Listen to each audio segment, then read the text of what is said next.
Nearly 26 million people in California have been placed under a flood watch as another winter storm batters the state. 30,000 residents in coastal areas have already been ordered to evacuate their homes. Our West Coast correspondent Sophie Long has been out with volunteers in Santa Barbara who are helping people to survive the latest deluge.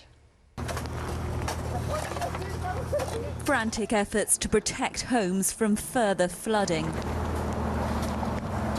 If we didn't get this done today, we would have lost our house. Jeff Bailey's wife and young children evacuated. He stayed to protect their home. It's been hard.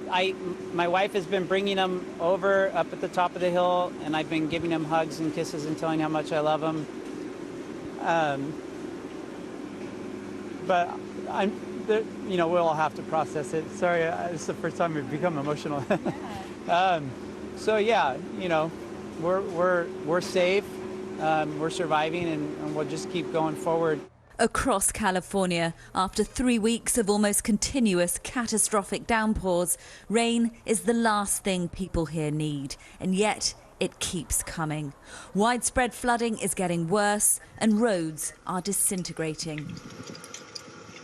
Emergency services can only watch as this one collapses into the valley below. We joined the Santa Barbara Bucket Brigade, a local volunteer force formed after a mudslide killed 23 people here 5 years ago. What's happened here? Just came down off of here. This is the road to my mom's house. She can't get home. So they got a big rock to clear out.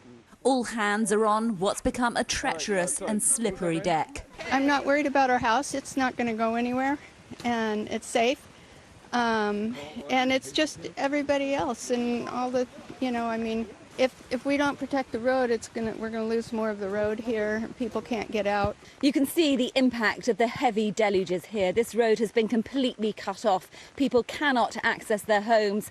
The rains have now started again after a brief period of respite, and there's concern that more is going to come down. They were west of us, yes. The threat of mudslides means they need to move quickly. The next stop is Steve's house. That was a pretty hairy drive by my standards.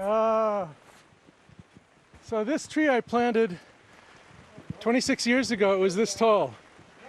And it's the only tree to survive this.